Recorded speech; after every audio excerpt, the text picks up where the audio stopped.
Hi hello friends, welcome back to my YouTube channel. ನೋಡಿ, 2025 ಮತ್ತು 26ನೇ ಸಾಲಿನ UPSC ಮತ್ತು ಬ್ಯಾಂಕಿಂಗ್ PU ಪರೀಕ್ಷೆಗಾಗಿ ಏನೊಂದು OBC ಫ್ರೀ ಕೋಚಿಂಗ್ಗೆ ಈಗಾಗಲೇ ಅರ್ಜಿಯನ್ನು ಪ್ರಾರಂಭವನ್ನು ಮಾಡಿದ್ದಾರೆ. ನಾನು ಈಗಾಗಲೇ ಒಂದು OBC ಫ್ರೀ ಕೋಚಿಂಗ್ಗೆ ಸಂಬಂಧಪಟ್ಟಂಗೆ ಡೀಟೇಲ್ ಆದ ಒಂದು ಮಾಹಿತಿಯನ್ನು ಹಿಂದಿನ ಒಂದು ವಿಡಿಯೋದಲ್ಲಿ ಕೊಟ್ಟಿದ್ದೀನಿ. ಯಾರೂ ನೋಡಿಲ್ಲ, ಬೇಗನೆ ವಾಚ್ ಮಾಡಿ.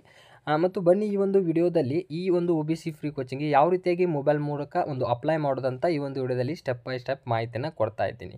ಸೊ ಅದಕ್ಕೂ ಮುಂಚೆ ಇನ್ನೂ ನಮ್ಮ ಯೂಟ್ಯೂಬ್ ಚಾನಲ್ ಇನ್ನೂ ನೀವು ಸಬ್ಸ್ಕ್ರೈಬನ್ನು ಮಾಡ್ಕೊಂಡಿಲ್ಲ ಅಂದರೆ ಬೇಗನೆ ಸಬ್ಸ್ಕ್ರೈಬನ್ನು ಮಾಡ್ಕೊಳ್ಳಿ. ಮತ್ತು ಟೆಲಿಗ್ರಾಮ್ ಗ್ರೂಪಿಗೆ ಯಾರು ಜಾಯ್ನ್ ಆಗಿಲ್ಲ, ಬೇಗನೆ ಜಾಯ್ನ್ ಆಗಿ ಅಂತ ಹೇಳ್ತಾ ಈ ವಿಡಿಯೋನ ಇಲ್ಲಿ ಶುರು ಮಾಡೋಣ. ಬನ್ನಿ, ಈ ಒಂದು OBC ಫ್ರೀ ಕೋಚಿಂಗ್ಗೆ ಮೊದಲನೇದಾಗಿ ಅವರ ಒಂದು ಅಧಿಕೃತ ವೆಬ್ಸೈಟ್ ಲಿಂಕ್ ನಾನು ಡಿಸ್ಕ್ರಿಪ್ಷನಲ್ಲಿ ಕೊಟ್ಟಿರ್ತೀನಿ. ಅದರ ಮೇಲೆ ಕ್ಲಿಕ್ ಮಾಡ್ಕೊಂಡು ಓಪನನ್ನು ಮಾಡ್ಕೊಳ್ಳಿ.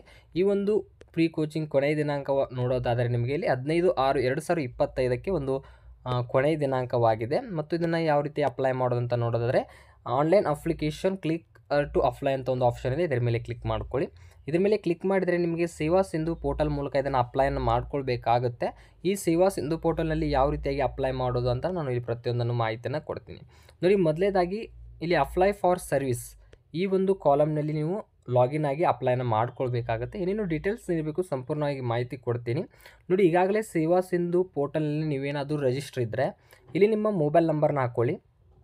ಇಲ್ಲಿ ನಿಮ್ಮ ಮೊಬೈಲ್ ನಂಬರ್ನ ಫಿಲ್ ಮಾಡ್ಕೊಂಡು ಇಲ್ಲಿ ಡೈರೆಕ್ಟಾಗಿ ಗೆಟ್ OTP ಮೇಲೆ ಕ್ಲಿಕ್ ಮಾಡಿದರೆ ನಿಮಗೆ OTP ಬರುತ್ತೆ. ಆ ಒಂದು OTPನ ಇಲ್ಲಿ ಫಿಲ್ ಮಾಡ್ಕೊಂಡು ಇಲ್ಲಿ ಕ್ಯಾಪ್ಚಾನ ಹಾಕ್ಕೊಳ್ಳಿ. ಇಲ್ಲಿ ಕ್ಯಾಪ್ಚಾ ಹಾಕೊಂಡು ಇಲ್ಲಿ ಸಬ್ಮಿಟ್ ಅಂತ ಆಪ್ಷನ್ ಇದೆಯಲ್ಲ, ಇದ್ರ ಮೇಲೆ ಕ್ಲಿಕ್ ಮಾಡಿದರೆ ನಿಮಗೆ ಇಲ್ಲಿ ಲಾಗಿನ್ ಆಗುತ್ತೆ. ಇದೇನಾದರೂ ನೀವು ಸೇವಾ ಸಿಂಧು ಪೋರ್ಟಲ್ ರಿಜಿಸ್ಟರ್ ಇದ್ದರೆ. ಇಲ್ಲ, ನಾವು ಯಾವುದೇ ರೀತಿ ರಿಜಿಸ್ಟರ್ ಇಲ್ಲ ಅಂತಂದರೆ ಇಲ್ಲಿ ನ್ಯೂ ಯೂಸರ್ ಆಗಿರ್ತಾರೆ, ನೀವು ಇಲ್ಲಿ ರಿಜಿಸ್ಟರ್ ಅಂತಿದೆ, ಈ ಒಂದು ಆಪ್ಷನ್ ಮೇಲೆ ಕ್ಲಿಕ್ ಮಾಡ್ಕೊಂಡು ನೀವು ರಿಜಿಸ್ಟ್ರೇಷನ್ನ ಮಾಡ್ಕೊಳ್ಬೇಕಾಗುತ್ತೆ. ಇಲ್ಲ, ಪ್ರತಿಯೊಬ್ಬರು ಅಭ್ಯರ್ಥಿಗಳು ಸೇವಾ ಸಿಂಧು ಪೋರ್ಟಲ್ನ ರಿಜಿಸ್ಟರ್ ಮಾಡಿರ್ತಾರೆ. ಮೊದಲು ನೀವು ಮೊಬೈಲ್ ನಂಬರ್ ಹಾಕಿ OTP ಹಾಕಿ ಟ್ರೈ ಮಾಡಿ.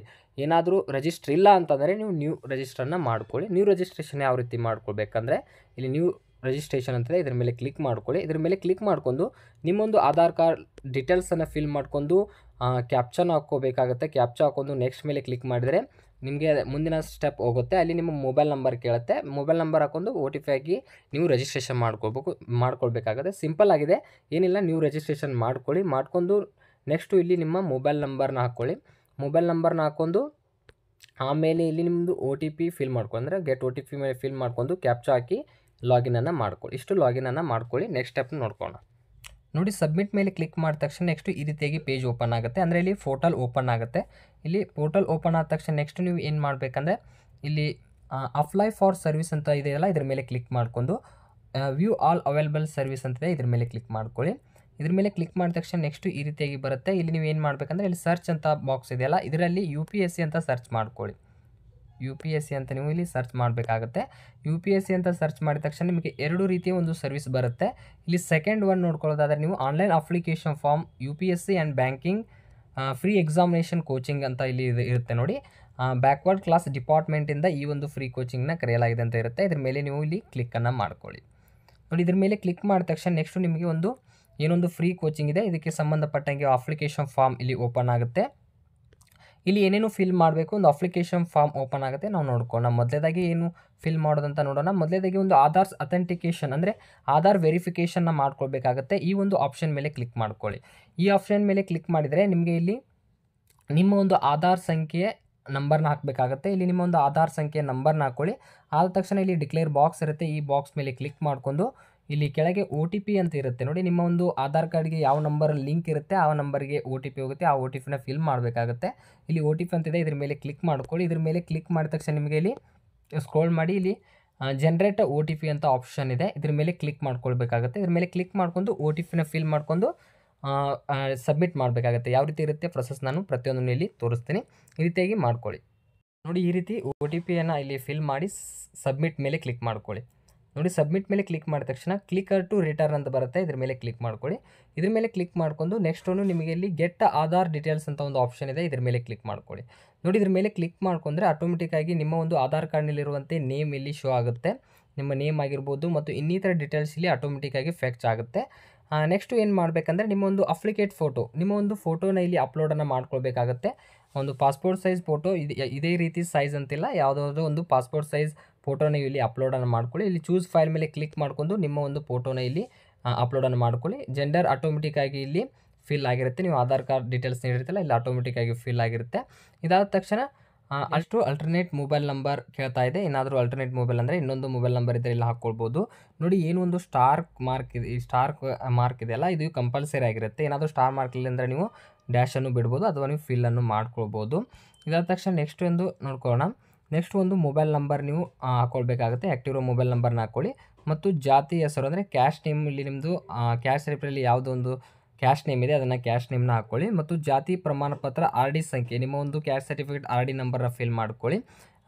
ಫಿಲ್ ಮಾಡಿದ ತಕ್ಷಣ ಆಟೋಮೆಟಿಕ್ಕಾಗಿ ನಿಮಗೆ ಏನು ಒಂದು ಆರ್ ಡಿ ನಂಬರ್ ಆಗಿರುತ್ತಲ್ಲ ಆಟೋಮೆಟಿಕ್ಕಾಗಿ ನಿಮ್ಮದು ಕ್ಯಾಟಗರಿ ಯಾವುದು, ಅದೇ ರೀತಿಯಾಗಿ ನಿಮ್ಮ ಒಂದು ಜಾತಿ ಪ್ರಮಾಣ ಪತ್ರದ ನೇಮ್ ಆಟೋಮೆಟಿಕ್ಕಾಗಿ ಎರಡೂ ಶೋ ಆಗುತ್ತೆ.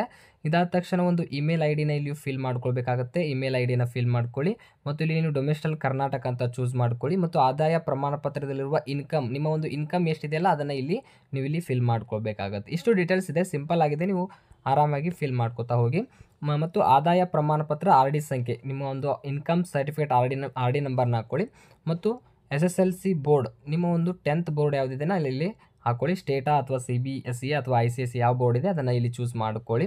ಇದಾದ ತಕ್ಷಣ ನಿಮಗೆ ನಿಮ್ಮ ಒಂದು ಏಜ್ ಆಟೋಮೆಟಿಕ್ಕಾಗಿ ಇಲ್ಲಿ ಶೋ ಆಗುತ್ತೆ. ನೀವು ಏನೊಂದು ಆಧಾರ್ ಡೀಟೇಲ್ಸ್ ನೀಡಿರ್ತೀರಲ್ಲ ಅದಕ್ಕೆ ಆಟೋಮೆಟಿಕ್ಕಾಗಿ ಇಲ್ಲಿ ಶೋ ಆಗಿರುತ್ತೆ. ಮತ್ತು SSLC ರಿಜಿಸ್ಟ್ರೇಷನ್ ನಂಬರ್ನ ನೀವು ಇಲ್ಲಿ ಫಿಲ್ ಮಾಡಬೇಕಾಗುತ್ತೆ ಮತ್ತು ನಿಮ್ಮ ಫಾದರ್ ನೇಮ್ SLC ಅಂಕಪಟ್ಟಿಯಲ್ಲಿರುವಂತೆ ಫಿಲ್ ಮಾಡ್ಕೊಳ್ಳಿ ಮತ್ತು 10ನೇ ತರಗತಿಯಲ್ಲಿ ವಿದ್ಯಾರ್ಥಿಯ ಹೆಸರು ನಿಮ್ಮ ಒಂದು SSLC ಅಂಕಪಟ್ಟಿಯಲ್ಲಿ ಯಾವ ರೀತಿಯಾಗಿ ನೇಮ್ ಇದೆಯಲ್ಲ ಅದೇ ರೀತಿಯಾಗಿ ಇಲ್ಲಿ ನೇಮ್ನ ಹಾಕ್ಕೊಳ್ಳಿ ಮತ್ತು ನಿಮ್ಮ ಮದರ್ ನೇಮ್ನ ಫಿಲ್ ಮಾಡ್ಕೊಳ್ಳಿ.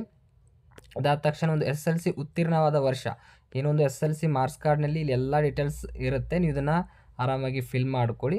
SSLC ಉತ್ತೀರ್ಣ ವರ್ಷವನ್ನು ಇಲ್ಲಿ ಡೀಟೇಲ್ಸ್ನ ನೀಡ್ಕೊಳ್ಳಿ ಮತ್ತು ಪೋಷಕರ ಹೆಸರು ಗಾರ್ಡಿಯನರ್ ನೇಮ್ ಇದ್ದರೆ ಹಾಕ್ಕೊಳ್ಳಿ, ಇಲ್ಲಾಂದರೆ ಡ್ಯಾಶನ್ನು ಬಿಡ್ಬೋದು, ಇದೇನು ಸ್ಟಾರ್ ಮಾರ್ಕ್ ಇಲ್ಲ. ಇದಾದ ತಕ್ಷಣ 10ನೇ ತರಗತಿ ಶೇಕಡಾವಾರು ಪರ್ಸೆಂಟೇಜ್ ನೀವು ಎಷ್ಟು ಪರ್ಸೆಂಟೇಜ್ ಮಾಡಿದರೆ ಅದ್ರ ಬಗ್ಗೆ ಇಲ್ಲಿ ಡೀಟೇಲ್ಸ್ ನೀಡಬೇಕಾಗುತ್ತೆ. ಕರೆಕ್ಟಾಗಿ ನಿಮ್ಮ SSLC ಅಂಕಪಟ್ಟಿಯಲ್ಲಿರುವ ಪರ್ಸೆಂಟೇಜ್ ಇಲ್ಲಿ ಪಾಯಿಂಟು ನೀವು ಇಲ್ಲಿ ಫಿಲ್ ಮಾಡಬೇಕಾಗುತ್ತೆ ಮತ್ತು ಹುಟ್ಟಿದ ದಿನಾಂಕ ಅಥವಾ ಡೇಟ್ ಆಫ್ ಬರ್ತ್ ನಿಮ್ಮದು ಆಟೋಮೆಟಿಕ್ಕಾಗಿ ಇಲ್ಲಿ ಆಧಾರ್ ಕಾರ್ಡ್ನಲ್ಲಿ ಇರುವಂತೆ ಇಲ್ಲಿ ಶೋ ಆಗಿರುತ್ತೆ. ಇದಾದ ತಕ್ಷಣ ಪರೀಕ್ಷೆಯಲ್ಲಿ ಇಚ್ಛಿಸುವ ಪರೀಕ್ಷಾ ಪೂರ್ವ ತರಬೇತಿ ನೀವು ಯಾವ ಒಂದು ಕೋಚಿಂಗ್ಗೆ ಇಲ್ಲಿ ಅರ್ಜಿ ಸಲ್ಲಿಸ್ತೀರಾ ಅಂದರೆ UPSCಗೆ ಅಪ್ಲೈ ಮಾಡ್ತೀರಾ ಅಥವಾ ಬ್ಯಾಂಕಿಂಗ್ಗೆ ಅಪ್ಲೈ ಮಾಡ್ತೀರಾ ಅಥವಾ ಎರಡೂಗೆ ಬೋತ್ ಅಪ್ಲೈ ಮಾಡ್ತೀರಾ ಅಂತ ಕೇಳ್ತಾ ಇದೆ. ನೀವು ಆಲ್ಮೋಸ್ಟ್ ಆಲ್ ಬೋತ್ ಅಂತ ನೀವು ಇಲ್ಲಿ ಚೂಸ್ ಮಾಡ್ಕೊಳ್ಳಿ, ಎರಡು ಎಕ್ಸಾಮಿನೇಷನ್ಗೆ ಅಟೆಂಡ್ ಆಗಿ ಅಂತ ಹೇಳ್ತಾ ಇದ್ದೀನಿ. ಇದಾದ ತಕ್ಷಣ ನಿಮಗೆ ಪದವಿ ಕಾಲೇಜು ಹೆಸರು ಡಿಗ್ರಿ ಕಾಲೇಜ್ ನೇಮ್ನ ಹಾಕ್ಕೊಳ್ಳಿ ಮತ್ತು ನಿಮ್ಮ ಒಂದು ಪದವಿ ಕೋರ್ಸ್ ಯಾವುದಿದೆ ಎಕ್ಸಾಂಪಲ್ ಆಗಿ BA BSc ಈ ರೀತಿಯಾಗಿರುತ್ತೆ. ನಿಮ್ಮದು ಯಾವ ಕೋರ್ಸ್ ಡಿಗ್ರಿಯಲ್ಲಿ ಮುಗಿದಿದೆ ಅದನ್ನು ಇಲ್ಲಿ ಚೂಸ್ ಮಾಡ್ಕೊಳ್ಳಿ ಮತ್ತು ಪದವಿ ವಿಶ್ವವಿದ್ಯಾಲಯ ಹೆಸರು ಅಂದರೆ ನಿಮ್ಮ ಯೂನಿವರ್ಸಿಟಿ ನೇಮ್ನ ಹಾಕ್ಕೊಳ್ಬೇಕಾಗುತ್ತೆ.